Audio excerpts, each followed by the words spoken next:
had a few people ask me questions, business-wise, and a lot of it has to do with how am I going to, et cetera, et cetera. I want to emphasize something to you. When I first started, can you hear me all right with this, by the way? A bit weak. Well, we will unweak it somehow. I have to. Is that better? Yes. Okay. I want to remind you when I started this, I put out three criteria, if you will, for success: the mental set, the techniques or how-tos, and the experience or the stubbing your toe.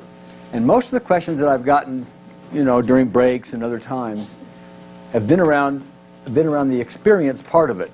It's like when most people go to a workshop having to do with how to make more money, so to speak, they sort of go there expecting that they're going to have the magic answer, the formula. A, B, C, D, do those things. They're very easy to do, and all of a sudden, your bank account is loaded. Okay? And that's not the way it works. It really isn't. I'm going to give you a lot of mental set. We've done that. I'm going to give you a lot of techniques today, some of them very powerful, and you will recognize the power. You'll see the potential in them. But there is no one way to do any of them. Each of you is individual. You each have different barriers, if you will, to financial success of the mental set you have to deal with. You have different personalities. You live in different communities. And so there is no one way to do it. So we're going to describe ways to do things, but when push comes to shove, those who are going to be successful with this are those that are willing to go out and do it, try it, have a success, a non-success, a failure, get some no's, learn from it, try it again, and eventually build for yourself your own formula. And that's what's going to happen for those who are going to take this successfully. Those who go out and try something once and it didn't quite work the way it was supposed to in your imagination may well be disappointed. Because I can assure you to go from where you are to where you may want to be is going to be some trial and error. If you're not willing to do that or ready to do that, I don't know what to do. Yeah, what? We got a problem?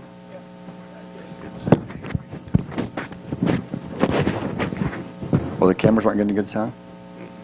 How's that? Does that work? Okay. So, where we left off last, I was going through my outline here I have for you, and I'd gotten to point A, and I was about to get to point B, and somebody asked me about something about group work, and we jumped way over to something else. So, I'm going to go back to point B, and I've just got a series of ideas. We're going to go through them. But what I want to do is, as I talk about these ideas, please, please, please, please, please, this is for you. Get behind those microphones and start asking questions like you. I'm setting a good example. No, this isn't a question. Yeah, why don't you raise that thing up a little bit, can you, somehow, for other speakers? Doesn't go up? Okay, is that better? I just want to say something that Tony Robbins said. You're familiar with him. He says that success is the result of good judgment, and good judgment is the result of experience. And experience, many times, is the result of bad judgment. Yeah, okay, that's right. That's right. That's right. So anyway, please feel free to be prolific on those microphones. Because you are, as I said before, you are the ones that are in the trenches here. You are the ones that need to take this material and go out and do something with it. So when you have your questions, you need to ask them, and I'll launch off them. And that's how we do this. I have a bunch of stuff to cover, but I can cover most or all of it just by taking your questions and dovetailing it all. So, at any rate, under techniques, I have here this little comment B. It says, let bookstores, restaurants, supermarkets, etc. sell your book and keep all the profits. Place them near the cash register. Now, here's the idea. First of all, write a book. We'll talk a little bit later about the idea about being an authority. When you write something, you're an authority automatically. Okay? So you write a little booklet. You can call it emotional freedom techniques if you want, or you can call it some specialized thing. Women's issues taken care of the easy way, or whatever you want to do. You write some little booklet that is well written, that has a nice title to it, looks nice. It doesn't have to be really fancy. You can do it on your computer. And you go to a restaurant, a movie theater maybe, or a bookstore, etc. And what you do is you tell the owners, listen, I have this stack of booklets. We'd like to put them by your cash register. I'll give them to you. You can charge whatever you want to charge for them, and you keep all the money. Okay? Now, Who finds resistance to that? There must be questions in there someplace. Oh, come on. Well, you have a question. Okay. How much information do you give away? Do you give it all away? Do you tell everything? Very good question. Yes, you give lots of information away. Because the whole purpose of it is to give as much away as you can, because the more you give away, the more the truly interested prospect is going to read it. See, the truly interested prospect is going to read it. If it says all about women's issues, if that's it, and you're a woman with a woman's issue, okay, and it's right there, and it's $1 or $2 or something like that, and you like what it says, and the headline speaks to you, you're a very interested reader. You don't want to read, 2 paragraphs. You would like to read something that goes a paragraph, it draws your attention in, brings in some new ideas, brings in some testimonials, brings in some stuff that's really interesting reading. You show them the whole technique You with certainly the can. chart and all the Oh, points you certainly and all that can. kind of stuff? You certainly can. That doesn't mean you have to. But thank you for that. There is one criteria here that most people don't really get in business, and that is it's sort of like you're supposed to put out just a little teaser. No, your truly interested people are going to read all the material information on there, and at one level they know they don't know how to do it well themselves. They want to see the expert. Okay? This reminds me of Jay Abraham. He gives, that's where it came He gives from. out all the tapes, all the sure. books, and charges $5,000 for a weekend, and gives you a money-back guarantee up to the end of the first day. And only one person walked out the last time I heard this. So. Yeah, but if you remember, what he does is he puts out all kinds of stuff. I mean, he gives you idea after idea. I mean, you can take his stuff right there, and you could walk all over the place and make money with it if you'll just follow it there. But what he does is he establishes himself as a true expert who's willing to give it away. Okay, and what you think by that is, well, there's a lot more behind that. Okay, and it's true, and it's true. Okay, so that's a very important point. So I would make it detailed. I would make it interesting. I would make it something more than a teaser. Okay, but the point is, now the restaurant owner or the bookstore owner or whatever other retail establishment you may want to go to, and by the way, you could also put these in the offices of your dentists and your doctors and other people, okay, that are willing to do that. And by the way, you can have their booklets on your desks as well, okay, so you can do some tradesies in there. But anyway, when you put it out there, the owner may have some resistance to it, may say, well, I want to put that. I've never done this before. It may be a new idea to them, and that's okay. You can come back another day. You can go ask some other restaurant owner. If you go ask 10 restaurant owners and 10 bookstore owners, if you can do this, somebody's going to say yes. I mean, the odds are they're going to say yes. Okay, you may get half of them to say yes. Okay, and then you can go back to the other half some other time. But that's a great idea, because why? People will come in, they'll see it. Interested people will spend a couple of bucks for it. What is the cost for the advertising on that? Whatever it costs you to print that thing out on your computer, that's the cost of it. Okay, the paper, the ink, the whatever it is, plus the time of writing it, of course. But you want to write it because you want to be an authority. You want to write stuff that is good. The better you write stuff, and the more you have out there, the more people are going to know who you are, the more of an authority you are, and the more business you'll get. Go ahead, Pat. Yeah. And my question is whether it has to be specifically on EFT. I have loads of stuff that I've written, detailed, wonderful stuff that'll tell people tell them actually how to do things, going to help them in their life, which is not specifically EFT. I could lead into it. Of course you can use anything you want.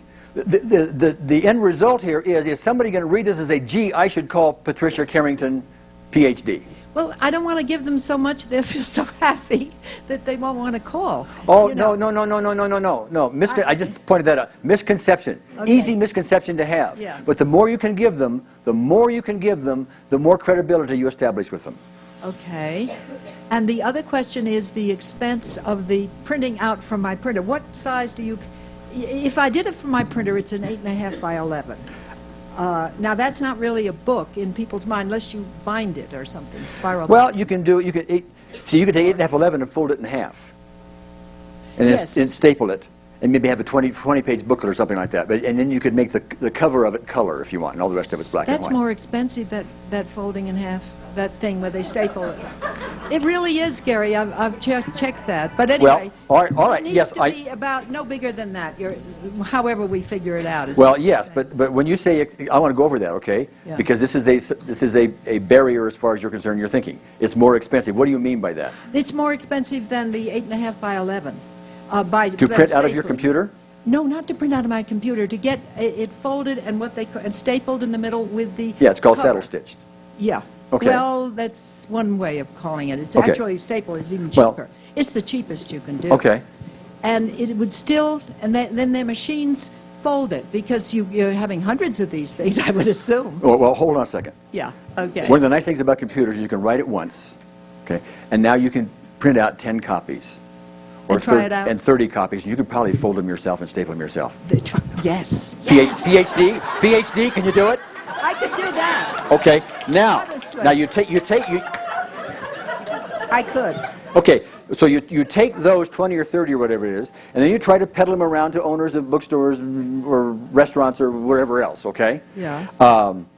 And you see how well it goes. Now, if they all give you no, no, no, what you're doing is they're taking a look at the cover of that and saying, okay, change again. Now you got to change your cover, but you don't have to do several hundred now.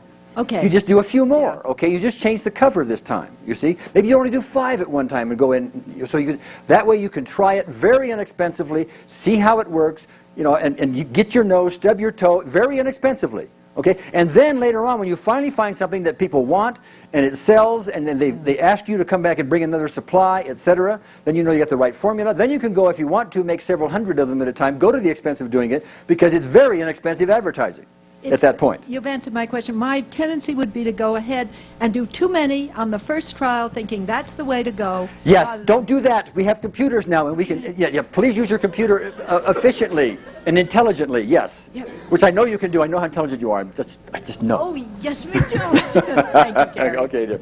I wanted to say that in UK, and I know you have it in Canada and USA, we have a firm called Staples, and they do binding. We have Staples here, yeah, too. Well, I'm saying USA, they do binding for nothing, for pennies. Well, that's there. So, yeah, but I mean, take it in and take your own stuff in, have it ring bound, put an acrylic cover. Well, that may be true in the United Kingdom. The manuals you're holding in front of you, that I gave you, you know how much those things cost for this room? What, to bind them? To print them, bind them, and everything. Well, $1,415. how many did you do? 180. Well, what's that work out per? $7. So roughly $7. But anyway, and you're correct. You can go for $7 to have it done. But if you're going to sell them for $1 or $2 or $3, it's hardly worth binding them for $7. My point was, if you want to make it look professional, have it bound by. Yeah, and you would do that after you've done your little trials out there. As you do your trial and error, you find out what happens. You know, and so if you may go out and sell 20 of them right away, but nobody calls you. Well, that tells you there's something wrong with the material inside. It doesn't grab them. The headlines or the chapter headings don't grab them or something. Somehow they took it home and going, what's that? They didn't call you. But so that means you have to go back and revise. And that's the important thing about it. Most people want to do an advertisement or a booklet or something like that, and they want to think the first try is supposed to be the right one. And if it isn't, well, it wasn't working. Something's wrong with the people. Okay? But that is the thought. That is, something's wrong with the people. This community is too conservative for this. Or you have all these other things, because what I wrote was certainly correct. Okay? But if they're not biting on it, then you have bad breath, and the marketplace is telling you in very clear terms you have bad breath because this isn't selling, it isn't getting me. It doesn't, you know. So that's why you can do trial and error, do it on a computer, go out, try this very inexpensively, and so on. Once you get the formula to do that, you've got every restaurant and every bookstore in town and other establishments, which I haven't even thought to mention at this point. You've got a lot of advertising out there for how much? Not much. Not much. A lot better advertising, by the way, than advertising in some local magazine, newspaper, etc., because the people that are buying it are going to genuinely read it. Whereas when you put it in a magazine, only a small fraction actually reads your ad. Okay? So it's very focused. Very good. Yeah, go ahead, Quayla. I just wanted to tell everybody about teleclass.com has a 1-hour free teleclass by Paulette Ensign on how to write a tips booklet, and she has a little bit of a different twist. She made $250,000 on one tips booklet, and she'll tell you how she did it and how to write a good tips booklet. So it's teleclass.com and Paulette Ensign, and don't ask me how to spell her name. E-N-S-I-G-N. Real quick idea. I got some referrals from dentists in my town after I went around to the dentist. As my dad was a dentist, I know fear of dentistry is a big problem for the dentist.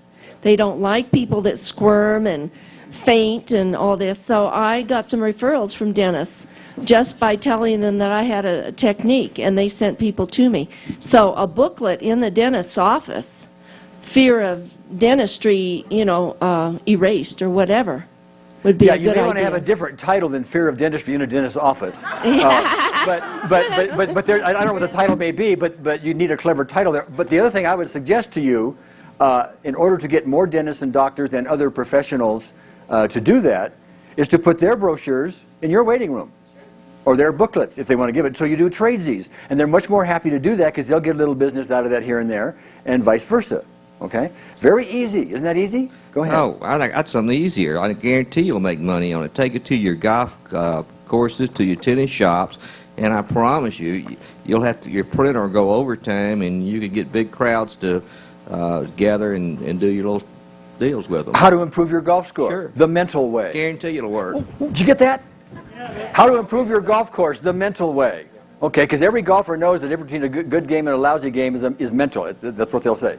Okay, write that. That's very good. That's very good. Put my name on it. Send me royalties. Go ahead. I did that at the local golf club, and the golf pro was very, very upset.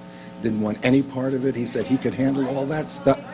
The golf pro at the place I went to was very, very upset. He said he could handle all that just in teaching them how to swing proper, et cetera, et cetera. Okay. Okay. Now, Yeah, thank you. But let me comment on that. Please. Okay. So you take whatever you prepare and you go to the golf club, okay, or the restaurant, the bookstore, or wherever else, the dentist's office, or wherever else you go, and whoever there is says, I don't need this. They give you the no, if you will. The tendency is to say, to extrapolate from that and say, oh, all golf pros will say that. Okay, well, okay, there's only one club, but that doesn't mean there's not restaurants and bookstores and da da da da da.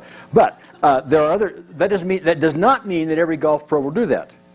And it also means you need to step back and say, well, gee, there may be some other way to present this. I present it in such a way where that golf pro said, to him it's competition or something like that. What you could. Did you tell him he could have all the profits on the book? You didn't do that. No, it wasn't a book. It was an advertisement. And it was an advertisement. Well, okay. All right. Well, do a little book, give him the profits on it. See, that's another way to go about it. That's why I talked about the antenna. Okay. We try to go to our left brain to find what's already there, and that's just only so much there. Your antenna will give you many, many, many, many, many more ideas. So if it doesn't work one way, you come back and you try another, and then you try another. I'm going to give you tons of ideas here. Okay. Just and a quick they won't all fit for all of you, but go ahead. All golf courses have a men's organization, a women's organization. Go to their organization, give them a free golf club. They always want a little extra money to make.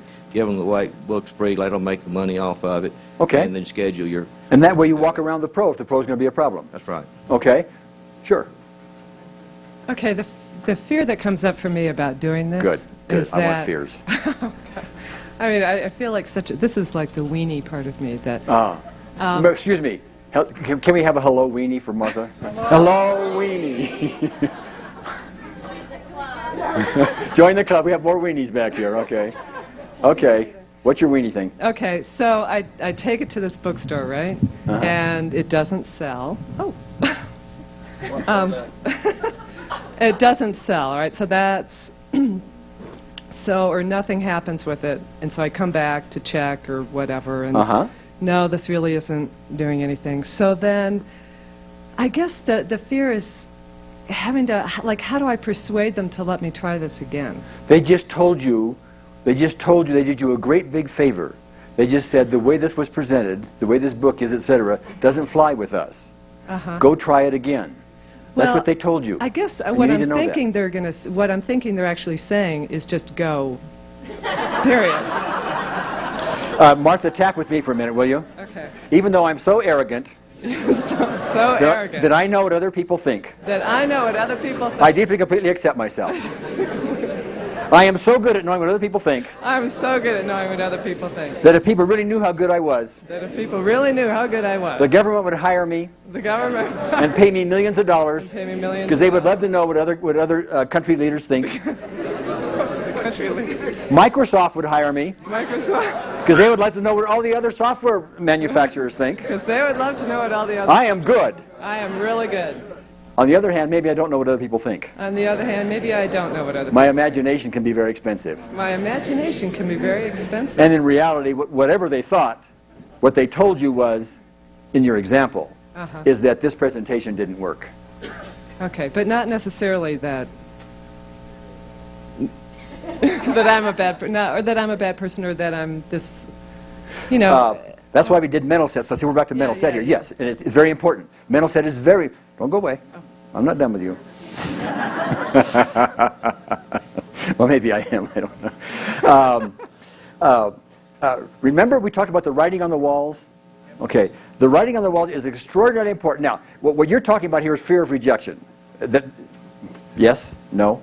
Yes. It's I guess that's the sort of, I mean, it fits in that box anyway. Well, it's like I have to. What's that? They have all the power, and I don't really have any, and so I'm trying to get them. Even though I'm powerless, and I'm a weenie little woman And I'm a little woman who doesn't know anything who doesn't know anything except what other people think. except. I have a comedy on my walls. I'd rather read that than try again. Then try that. Then try. Much again. easier to read than try again. It's much easier to read than try again. Now the reality is that what's happening is you are presenting something to them, and they are judging it by what? The writing on their walls. They're consulting the writing on their walls and saying, is this worthwhile for me? I thought they were judging by the cover. Well, but that is what they're doing. Yeah, but yeah, by the same token, they're saying, writing on the walls, what does that cover mean? What does that say? Is that worthwhile here? This presentation I'm being made about what I could or couldn't do by Martha, etc. Is that worthwhile to me? And the writing on their walls is saying no. It's the writing on their walls that you're addressing, not the person. Now, you think it's the person that's rejecting you, but in fact, you don't know what the writing on their walls is, and you have to do trial and error before you find something that fits for somebody else's writing on their walls. Okay. It's like relationship work. Okay? and it is. Yeah. It is. Now, what you bring up is, thank you for bringing it up, because it's very valuable. 99% of you, in my experience, or at least 90% of you, have this built in, what if they say no, I'm only going to do it once type thing. It's very natural. Well, it's sort of like they're going to say, "Are you back again?" You know, why do you keep coming back? Even though I still know what other people think. Haven't you gotten the idea yet? Even though I still know what other people think. Even before they think it. All right, even before I do. Well, No, you think you do, and you are reacting to your emotional response to what you think they're going to say. Yeah, and I'm Because sorry. why? Because why? Written on your walls is something like salespeople are pests. Yes. Okay? All right? Right. They are pests? Okay, let me ask you a question. Or true or false? Every single salesperson in the world is a pest. True or false? False. Okay. Some salespeople are pests. Some are truly professional and you love to do business with them. True or false? True. Okay. So which one do you want to be? Of course. And the way you find out how to do that is you go through trial and error, and you be, this is an important term, write this down, put it in capitals if you will, you be politely persistent. Somebody says no, what they're really saying is, gee, you haven't convinced me yet, the writings on my walls, you know, aren't really ready yet to accept this. So that's okay, you can be very, you don't have to be rejected by it, you can just go back and come back and send them a little letter, say thank you to da-da-da, you might be interested in this little idea. And you go by it again some other day. See, here's the nice thing about that. You keep writing them letters, you keep going by politely, always politely, very important. Oh, I understood that, but I thought you might be interested in so-and-so. If they end up getting belligerent, just understand there's other people that will buy your product. There's not one prospect in this world, okay? But usually they don't if you're politely persistent. But the more you send them that letter, the more often they see your name, the repetition starts to come in, just like advertising, repetition, repetition, repetition. After a while, your name is no longer like a cold call. It's no longer strange. They know who Martha is. And you are politely persistent, and the message there is very important. If you're politely persistent, they say, you know, she must have something to say. Eventually, many will come across that. I have to go back here first. Well, I have to go back here first. Gary, I would like your permission, if I could, to write a little pamphlet to hand out called I Know What You're Thinking, and it'd basically be your model of the Palace of Possibilities. Fine with me. Fine with me. You can copy anything I have on that website and give it out all you want. Okay. Okay, is that what you're asking? Yeah. Yeah, sure. Okay, go ahead, Ted. I just wanted to tell you of an experience I've been meaning to tell you for 3 days here. I had a guy come to me, I'm a lawyer, as I said, and I had a guy coming to me to sell me a Pitney Bowes stamp machine, and I didn't use it. I said, I don't want it, and the guy walked in the door cold, and I couldn't get him out the door fast enough. That was the first time. The second time he came back, and he was smiley and everything. He's a nice guy, persistent, but look, I don't have time, and I was really pretty difficult with the guy.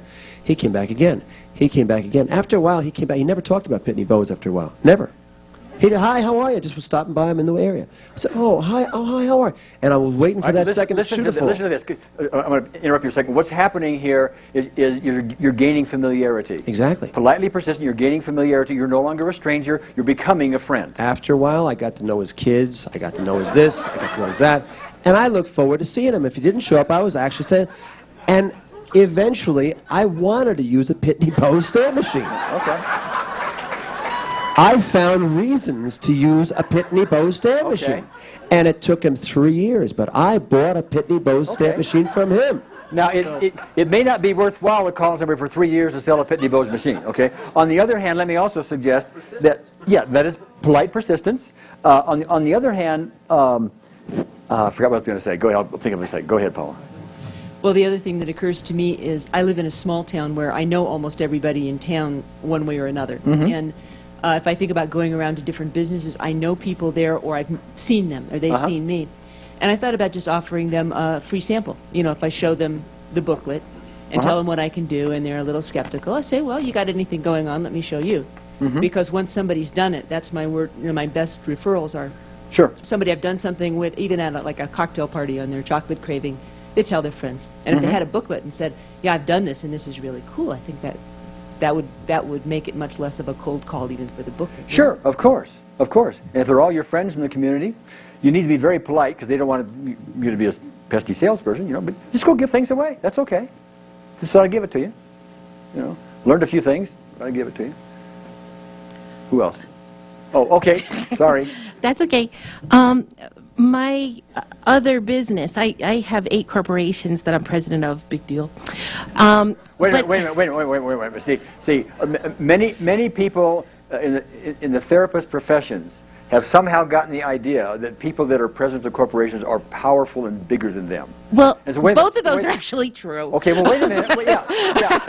But wait, I would like to have the audience give you, I would like to have this audience give you a proper response. I mean, I'd like to have you go as though they're more powerful and you go, oh. Go ahead. Yeah, that's good. That's good.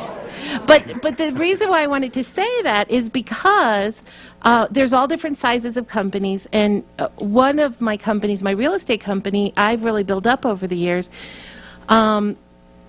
And because I'm so used to having salespeople work for me, and I'm so used to recruiting nice people that are clients to also work for me, I use that in my holistic business as well. One thing in real estate is you're not allowed to give referral fees to people unless they're a licensed person. That's like the state law in all 50 states. So I was also used to that. So what I tell people, especially when they're really thrilled with after treatment and services on the holistic side, I said, you know what, I would love to pay you to bring me referrals. But the only way I can really do that is if you work for me as an independent contractor, and I have a schedule for them and a contract that says what they're allowed to do, what they're not allowed to do, and that if they send somebody to a class, they get 25% of the tuition. If they send someone for services, then they get 25%, and it's working really well.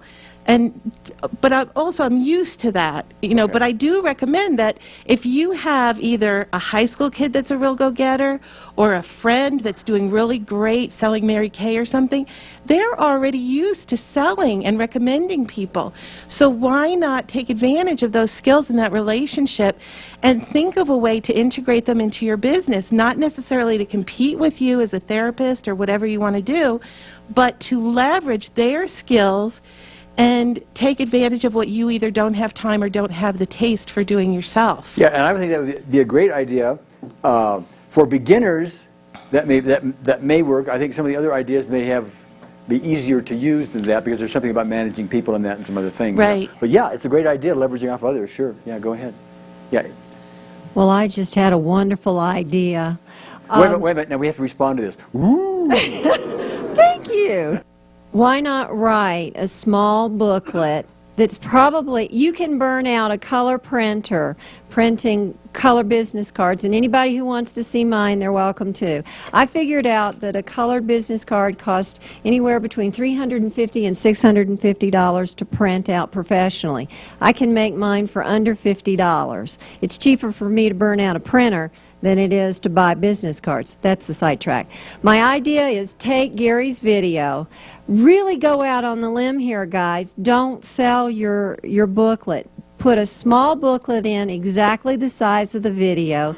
Take it down to the printer. Let them shrink wrap it together. You've got readers, you've got doers, you've got listeners, you've got the visual, all in one package. You hit everybody from every learning perspective whatsoever. And people love something for free. If you really want to go out on a limb, put a discount coupon in the back of the booklet. People like discounts too. And with my clients, how we built our massage therapy practice, for every one that referred someone to us, we gave them a free 15-minute massage. When they got 4 of them, they could get a whole body massage for free. You don't know how many people got their massages for free for a good 6 months to a year because they were telling anybody about us anyway, and now they were getting paid for it. You have no problems with the government, and they walk home smiling, happy, and mellow. You can do the same thing with EFT.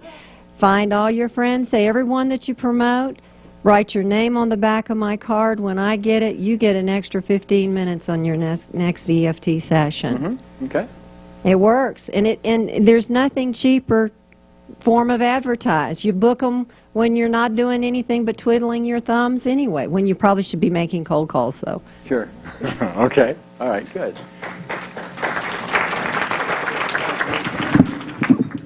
Gary, one quick comment, if I might. Where are we? Here. Okay.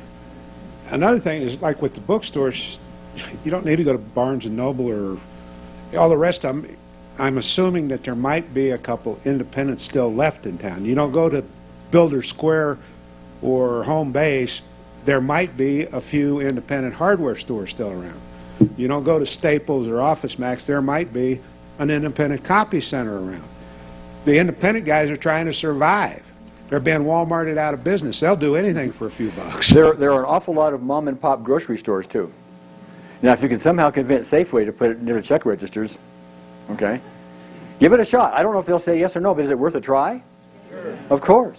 Of course, all kinds of different, chains and et cetera, et cetera. So, okay, number C is I have cross-promote with your clients, motivational speakers, dentists, I already talked about this, et cetera. But down here I have something called endorsed mailings. Now, that's really an interesting thing. Let's say you were to get a letter in the mail from somebody you don't know that says, I think you ought to come to a seminar, okay? And it tells you about the seminar, and it's about whatever it is, personal growth of some kind or other, okay? The odds of you reading that are something out of, I don't know what they are out of 10, but they're something out of 10. But suppose instead of that, you got the same brochure, but with it was a letter from me, who you know. And I said, here is a brochure from a friend of mine who's putting on a great workshop that will give you this, this, this, this, and this, and I think it's super, and I think you ought to do it. Now, what are the odds you'll read that brochure compared to the other one? Much higher. That doesn't mean you'll go to the workshop, but because it is now endorsed, if you will, by someone you know, now there's some familiarity in there, and now somehow or other it is endorsed, and therefore it has some credibility the other one wouldn't have. You can trade endorsed mailings with other professionals about your service, not necessarily a workshop, but about your services if you want to. And that's an obvious one to me. Any questions on that one? Responses? That's a good one. That's not a good one. Go ahead. Yeah, Gary, I just wanted to say that when Lane and I had our educational business up and running, that was one of the primary tools that we used to build our business. And how did it work? It worked fabulous. No, how mechanically? You went to who to have we an went to endorsed mailing? centers of influence, people who had done For our example? work. For example, a financial planner Okay. who handled people's money. Yes. And she would send out a letter. Generally, we would draft a letter for them because you want to save them as much labor as possible. Sure. So we draft a letter. Now, she has her own mailing list, right? Oh, yes. Okay, good. All right. We give her the letter. She would edit it to suit herself and have it printed on her letterhead and then bring it to us. And we would have as many copies made as were in her mailing list. So we handled all of the printing costs, all of the mailing costs. There was nothing that she had to spend. And it was very important to make sure that she knew that up front. The only thing she had to do was endorse our service, our seminars and programs, which she was happy to do, no cost to her. Which, by the way, is not just you sending out a brochure that has someplace printed on it, endorsed by Jane Smith. In fact, the best way to do it is to have the brochure sent to somebody from Jane Smith with her letterhead on the envelope. Is that what you did? Absolutely. Yes, Yeah, it was okay. on her letterhead. Yeah. So it's coming from her Jane envelope, and because it was a special offer to her constituency that if they participated, they got a special break because they knew her and she knew us. And therefore, Jane gets something out of it because she gets to endorse something where her clients can get a discount if they want it. Exactly. Okay? See how the thing works? You get very creative with it. But I think the important thing is that if you're going to send a mailing out like that, and you can also do it by email, you know, if you want to, but if you're going to send a mailing out there, it needs to come from the person they know. Not from you who they don't know. Because if it just comes from somebody you don't know, you may not even open the envelope. Right. But if it comes from somebody you do know, you will at least open the envelope 9 times out of 10. Right. Right? Okay. Ooh. Ah. Go ahead. His microphone's up here, Lisa. Maybe I'm slow. On the endorsed letter, are you giving them a referral fee for anybody that then signs up that they've sent to, or is that just something you don't they do have out of the goodness of their heart? It will depend on the negotiation, I guess. Because I'm not quite seeing what's in it for them, Oh, we just mentioned that. other than the discount. In this case, there's going to be a discount. But what else is in they it for look them into if their they client really like your service and you've helped them? You could give them, by the way, you could give them, free sessions.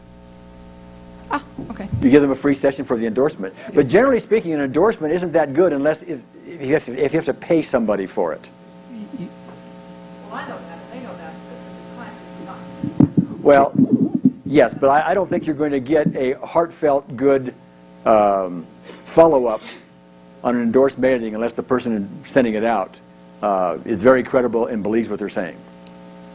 Gary, you can also cross-endorse to them. You can cross-endorse your people to them, and that's the quid pro quo. Yes, yes. Did you hear that one? Okay, yeah, that's a very good idea. Yeah, kind The of. thing that works with the endorsement letter, the way, like the person that's endorsing for you, is that when they write the letter, they write it from a very caring place. You're people that I care about, and I've noticed that there are relationship challenges that show up when we get into financial planning, and I want to help you take care of that concern. So they expand their public identity with their constituents in a very favorable way. Yes, and that would be especially true if they have experienced your services themselves. If they've done that and they've gotten over their fear of public speaking, or their child can now read where they couldn't before, and so I mean there's a big debt in there someplace. You got it, you guys? That's important. Okay, it's time for a break. Now I have to be cognizant of time here, and there are a couple of things here that I want to make sure we cover and cover well. So I'm going to skip around a little bit here. I'm going to cover another thing or two that I have here in this one little section, but then I'm going to skip beyond that because I want to make sure some things get covered. I don't want to get stuck at the last minute and haven't covered them well. So anyway, let me go through this a little bit. On number F under techniques, film your sessions, give or sell at low cost. It makes you an authority. I had a unique experience. I sort of knew about it, but I never thought about it. How many of you here have seen the videotapes that we sell, the EFT card? How many of you here? Okay. Did you ever, how do I say this? When you are on videotape, I appear on your television sets, do I not? Yes. Okay. And when someone appears on your television sets, they are an authority. Whether you want to call it that or not, somehow or other, somebody's on your television sets, they're an authority. So by merely putting myself on videotape and sending it out to you, which you paid for, by the way, I then become an authority, don't I? Now, whether I'm any good or not is I won't say immaterial, but the mere fact that I'm on your television set gives me a credibility above and beyond somebody who isn't, unless I really blow it, okay? So if you want to do some of your own sessions, if you want to do sit in your living room, if you will, and get a nice light and a reasonable camera, and talk about what tapping is, introductory tape or something like that, and give it out to your clients, they're going to put it on their television set, aren't they? Are you now an authority? If you write something, you're an authority. The first two syllables in authority is author. Okay? Very important. Go ahead, Quila. Somebody just gave me the suggestion to do audio tapes. Do you think it would be as effective? Well, it is better than no tapes, but videotapes somehow is different. It's different. Yeah. It's different. Because people tend to not do it after you've had a group session, but if they went home with a tape, maybe they would do it more often, is what we were thinking. Well, possibly, and you know that by trial and error. Go ahead. Something that I've been able to do, community television stations have volunteers and they're eager for programming, and they often have very nice studios and produce the tapes and so forth, and then show them on the local access stations. Oh, that's interesting. Yeah, so you need to call them, etc. I've never done that, by the way. I've only heard about that. It's just one of those potentials I've never done. My experience is that they're eager to have people come in, and the volunteers want to do the work and have things to film. I'll take your word for it, and I hope somebody goes lines up. Yeah, go ahead. Gary, I just went on one of these programs, and what do I do? Lift it up. Can you hear me? Yeah, just speak. I've just been on one of these programs. I videoed it, and it was shown every day for a month. Oh, yeah. Well, I have to go on here, unfortunately, but I want you. What was it about? It was about tapping. Oh, okay. So you did a videotape about tapping. They came to the house. They phoned me up. Said, "Can we video television?" I said, "Oh, they phoned you up." Yeah. Oh, okay. I think he was talking about where you can go in your. You can phone them up. Yes. They're only too pleased, you know. Yeah. Okay. Sure. Go ahead, Ken. On TV, one of the hypnotists that I know, Jerry Kine, he has a video for every person that walks in his office, and he does a pre-hypnosis introduction on videotape. So they're looking at him as the expert as they walk in the office. So they're looking for a 15 minutes or half an hour first, and it sort of cuts short the necessary time. Excellent idea. In your waiting room, you have a television set, little VCR, make it videotape of yourself of what you're going to do, put it right there. All of a sudden, you're on TV. Are you more of an authority if you do that? Of course you are, automatically. It's one of these built-in automatic decisions people make. See, we love to make shortcuts. The writings on our walls are mostly shortcuts, as we talked the other day. What does this mean? Shortcut, boom, that's what it is, and so we don't have to think about it. And one of those shortcuts is if somebody's on television, they have more authority, more credibility than if they aren't. That's just an automatic thing. Whether it's valid or not, or logical or not, is immaterial. It's one of the automatic responses that we're conditioned with. And it's important to understand that. Now, I've skipped over some things because... Gary, I'm sorry. Back here. Yes. There's also a website called Keen.com, Keen.com, and it's like anybody who knows anything about anything can go on there and create a page, and people will, and you can create pre-recorded message, or you can be available for live phone calls, and people will call you up during the hours which you state you're available, and you can make money with that, and you can get your name out there on the on the web. Yeah, that's very interesting. Sure. And I presume you could even put your photograph on it. Of course you can. Yeah. And if your photograph is on it, does that add some credibility typically? It tends to. Yes. Okay. Now, one of the things I want to hit and I want to spend some time on is number G, ways to bridge beliefs. See, one of the big issues we've had, and I should have addressed this a long time ago, is how do you present this to people? See, this EFT or any other tapping procedure does not comply with the belief systems of most of the people in the English-speaking culture.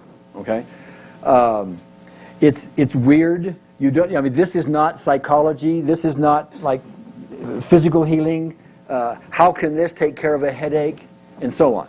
All right, and so the mistake we have made, although we have been successful with it to agree, or we wouldn't have a room full of people like this and lots of clients and so on and so forth. But that, in a way, is a mistake when we say to either a colleague or a client or something, here is this new technique, EFT, we do this tapping, and it is wonderful, it's a Chinese thing, you know, or however you present it. Please sit down and let's do this together.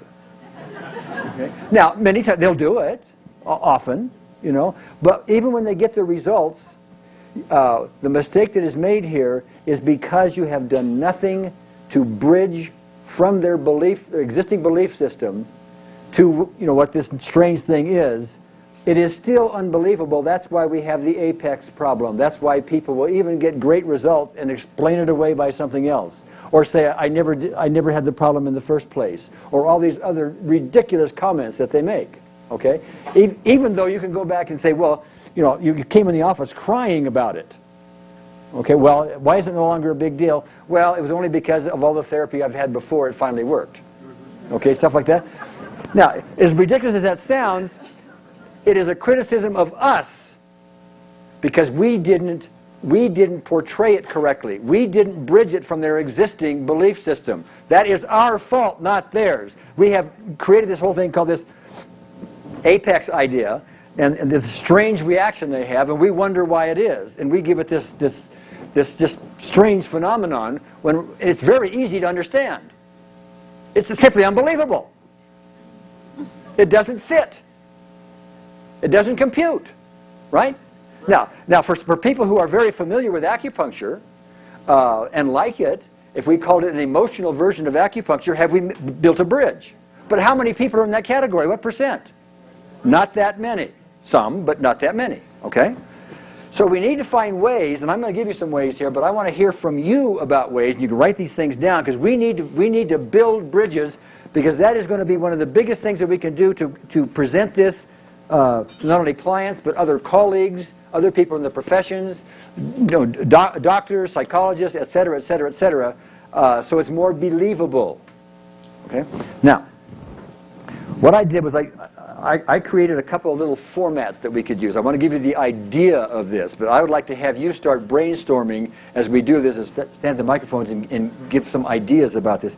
But let's take the first one here. It says, it's like talk therapy, or insight therapy, or conventional therapy, whatever you want to use, with an additional body element. Now, that may not be the best phraseology on the planet, but I want to take the form of it for the moment. It's like, take your pick, talk therapy, insight therapy, conventional therapy.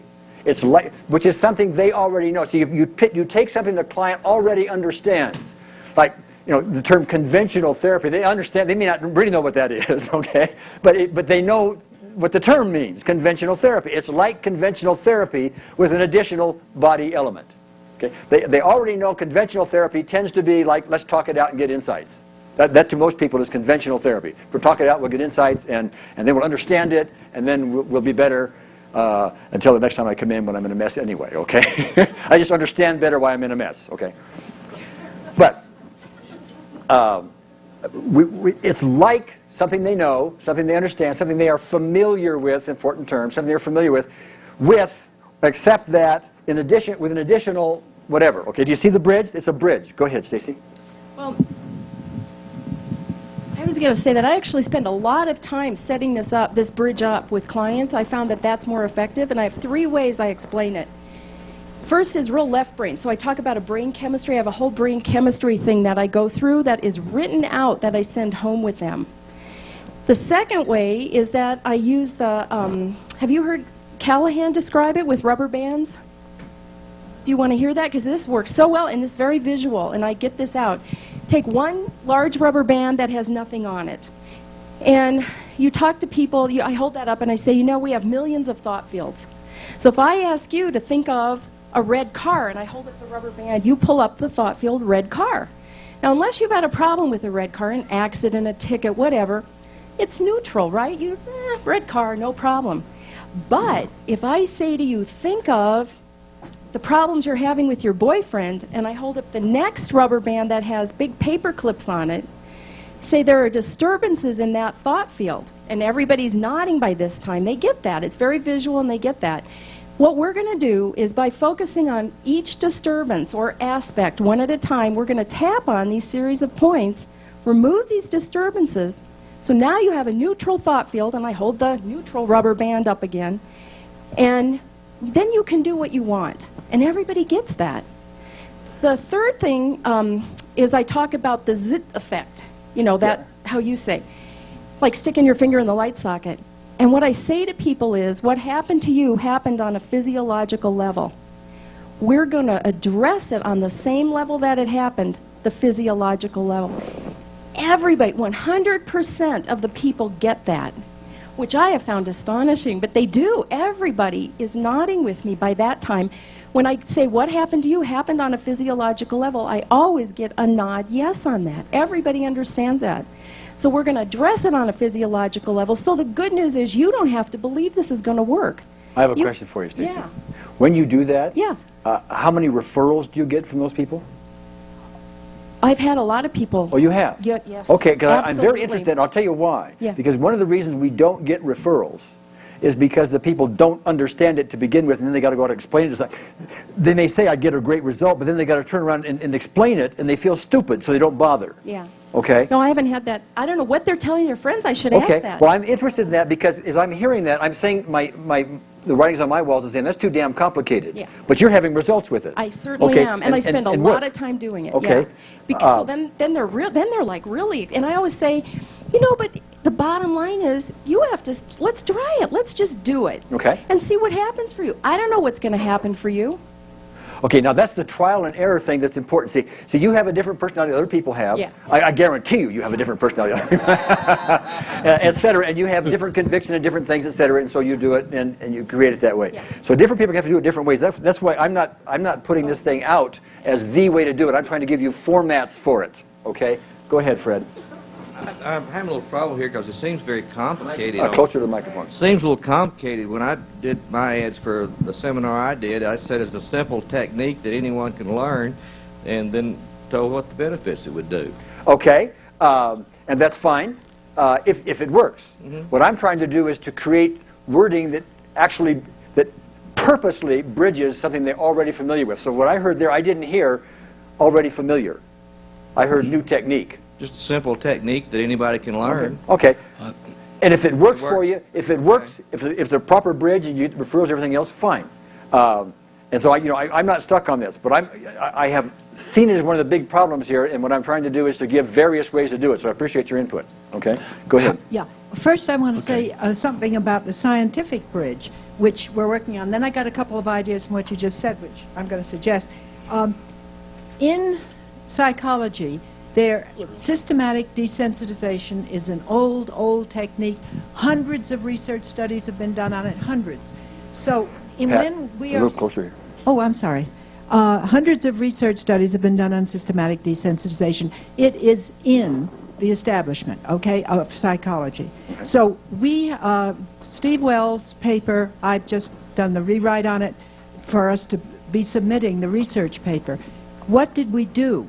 We are calling it meridian-based desensitization. Why? Because it is, as a matter of fact, I don't want to go into the technical reasons, but to use that, and I've referred to the entire literature of desensitization as the background and rationale for why we did this study. Yeah, well, that's a bridge. Yeah, and that's a technical bridge. Yeah, and let me expand on that some, because what you did, what I want to point out there, is you're addressing that to the scientific community. Yes. That's not necessarily a client or colleague down the hall. Right. The scientific community, and so they're research-oriented. Systematic desensitization has all this stuff. I wouldn't use that for a layperson. Okay, yeah, but I'm just making that point. So what you did was you bridged this term. To put it in my terms, there's not yours. It's like systematic desensitization with, or it augments Systematic desensitization. Actually, that's what I said. It's systematic desensitization with just a little bit added, is the way we put it. Yeah. And just gave some rationale for that. So what I'm thinking along your lines is it's something like, suppose we said, and I just thought of that now, this is for the layperson. Suppose you said it really is like relaxation therapy, regular relaxation techniques, with the addition that there's a physical component that is even more effective, or something of that sort. Sure. But using the word relaxation techniques, that's something people because know. People who understand, most people understand relaxation is somehow good. Yes. Okay, And somehow it's good. not scary. Not scary. Familiar. Yeah. Familiar. So you bridge something that's familiar and you added something to it. But I bet other people have other ideas of familiar things. That's sure. the thing that came to yeah. I'll give you two really simple universals that seem to work, especially in our country. First thing I asked them, I call it circuit breaking. Everyone knows that when the light goes out in the bathroom and you try to you flip the light switch, that doesn't work, so you go change the light bulb.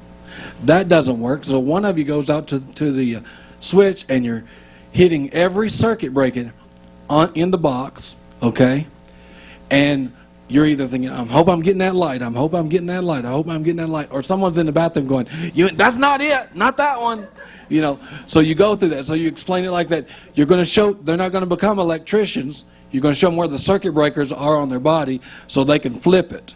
And now changing the light bulb, you have to turn it in 3 times to make sure it's in good. Mm-hmm. That's when you do your PR. Mm-hmm. Okay, that's one way.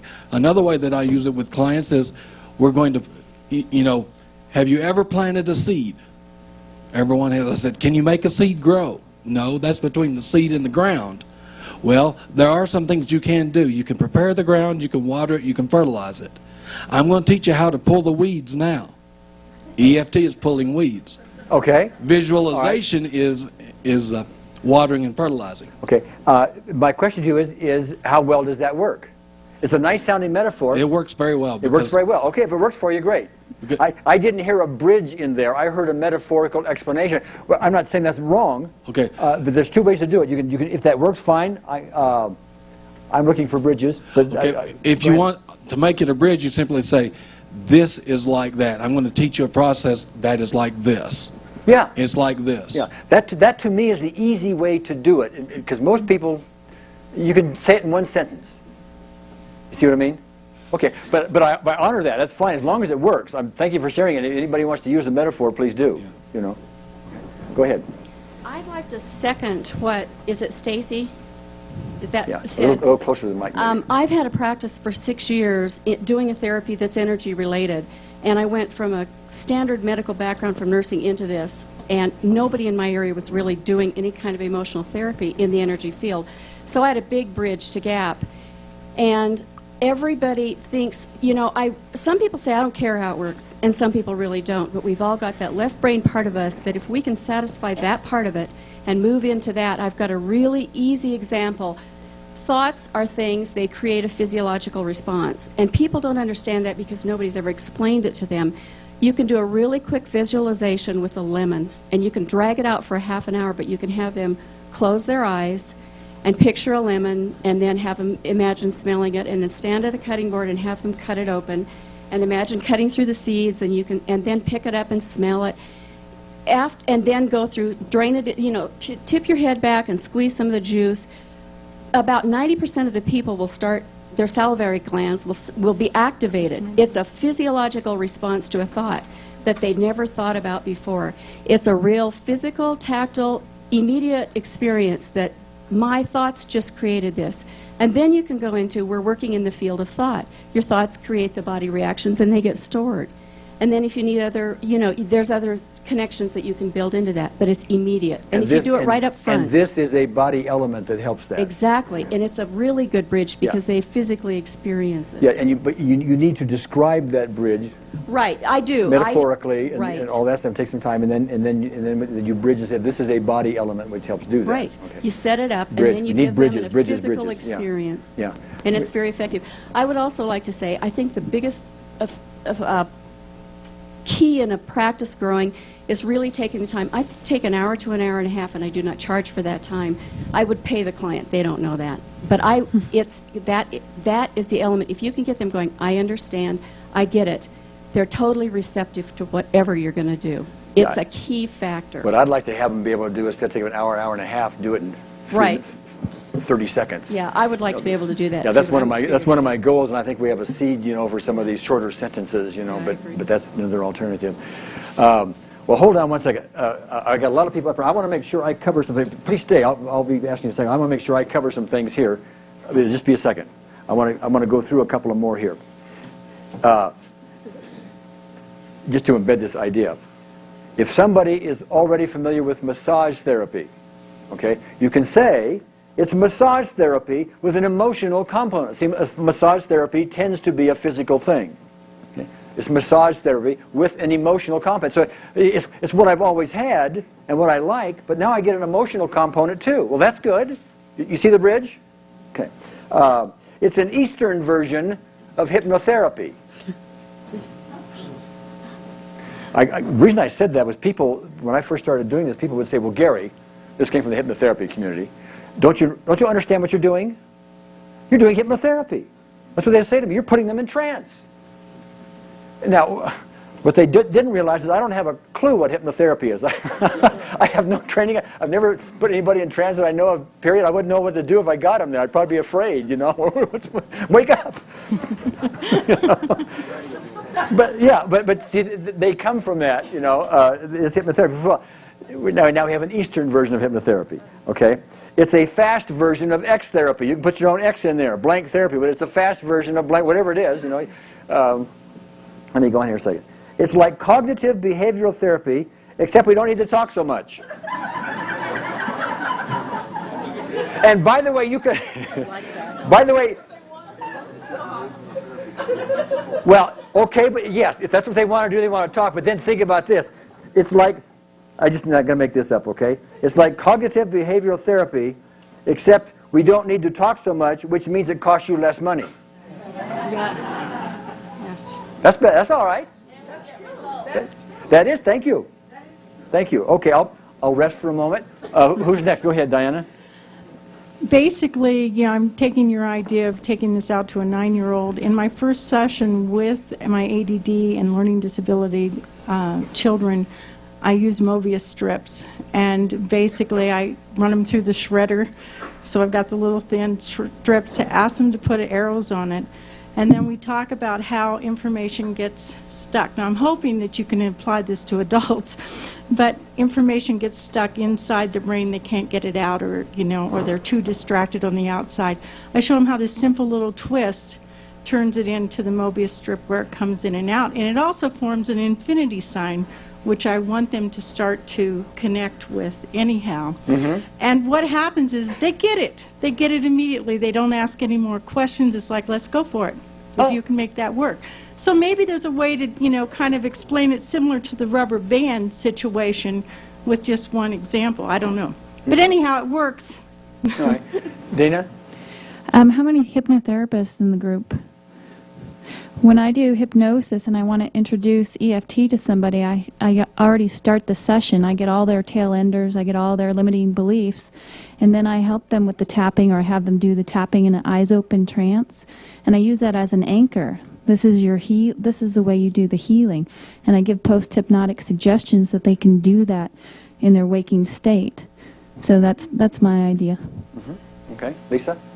I've always liked the idea of defining myself against in opposition to what exists. So if you don't want to just add something, it's so-and-so with this added wonderful thing, it's so-and-so and take away this thing you don't like. And when I was designing a blurb for an adult community ed class aimed towards sports performance, most sports people are familiar with the term mental mastery. So I just made the slogan, it's mental mastery without the mental gymnastics. Because the last thing they want is something new that's complicated, and they all have an image of, in order to get mental mastery over my game, I have to go out and do this 15-minute long mantra thing that I have to do on the golf course. So just the simple idea that it's taking away, they think they don't want about the mental side. To me, the value of that is you have built a bridge, you've created something that's familiar, but it's very quick. And in an instant, they get an idea of what It also has is. the ring of a slogan, which is irresistible, Yes. easy to sure. remember. Sure. Advertising has slogans and da-da-da-da-da, yeah, sure. Jingles, etc. Go ahead. What I call it is a stress removal technique, and when they come in, I explain, you know, like, of course they have a problem. I say, well, picture that problem in your head, and where do you feel it? When you're stressed out, where do you feel it at? And I connect the mind and body connection, and I just say it's just a technique you use to remove stress.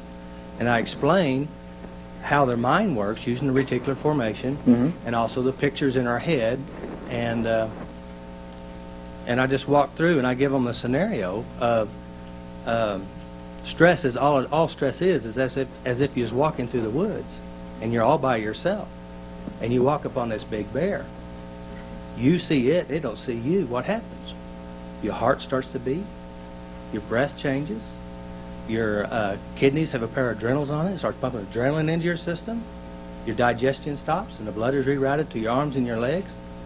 Your kidneys has like 400 functions, and one of the functions when you're stressed is start pumping glucose and fat into your system. And then when all this happens, you have this adrenaline, and a part of your brain shuts down. It's called the cortex, and you shift into auto mode. And so when this event happens, you just react, and that's how we work. And I just explain how the mind works and how the body reacts and the connection, and I just say it just removes stress. Yeah, and I can see how that would work with a client. Where I would have difficulty is asking that client to go to somebody they want to refer to me and try to explain what you just said. So I would rather have something shorter, but I understand it. I understand it. And see, the important thing, does it work? And does it work for you? If it works for you, that's great. Well, I have very few. When I first started, I didn't explain how it works, and they didn't understand. But whenever I explain how the mind works, how the body works, and all it is stress. And if you do any research, stress is the leading cause of all of our problems. Yeah. And so, I have very few people come ask me, say, "Why did it work?" I said, "Well, they don't." It's an Oriental stress reliever. Yeah, there you go, Oriental stress reliever. See, that was in 3 words. Stress reliever somehow is a familiar thing, whatever that thing is. Now we have an Oriental stress reliever. So that's a bit of a bridge. You see what I'm saying? Okay. All right, go ahead, Barbara. Thank you, Rob. What I have found to be very helpful with the people that I've spoken to, especially the ahars, or the naysayers, I should say, is I akin what they've been through, their therapies, their hugs, the things that have up until now made them feel really good for the moment, but have only just put a Band-Aid on them. And that what I'm offering them is a very quick way to get to the cause of why they're having the Band-Aid.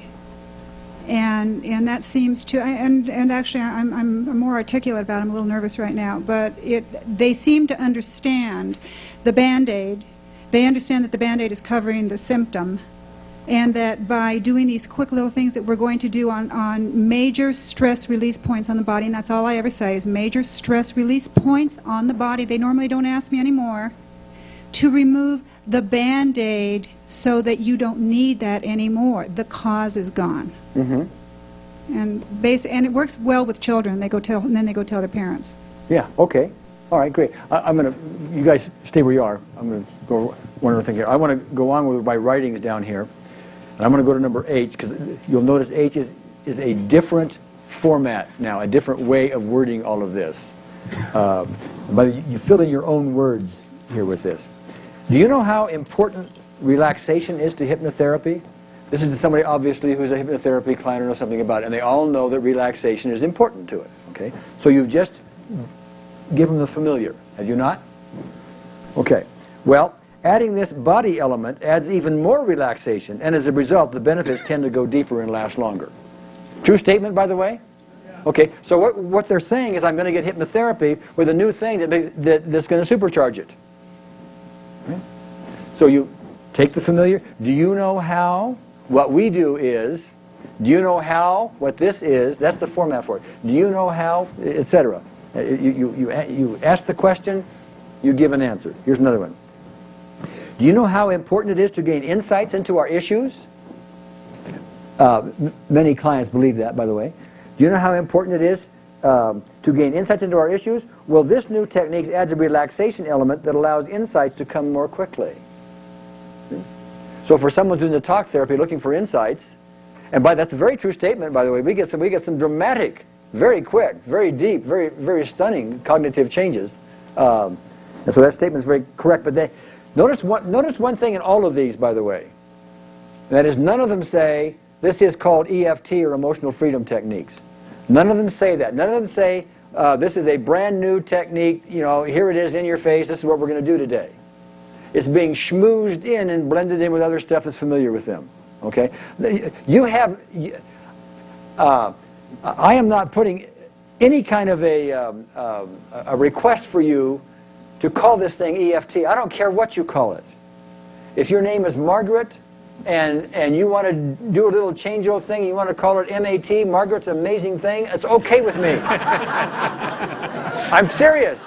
It's very okay with me. Go do that. Margaret's Amazing Thing.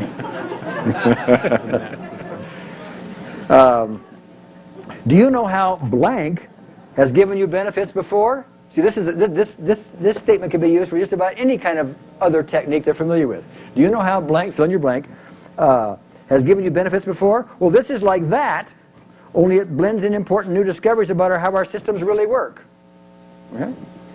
Do you know how blank sometimes takes a while to get to the bottom line? Yes, they'll say, and costs a lot of money, you could say also if you wanted to. Well, this new feature, I didn't say new technique, did I? This new feature tends to clear the way for faster results. Tends to clear the way. Now notice the phraseology. I didn't say it does clear the way. I didn't give it great accolades. I said tends to, etc. You've got to soft soap it a little bit because it's easier to swallow when you use softer words like that.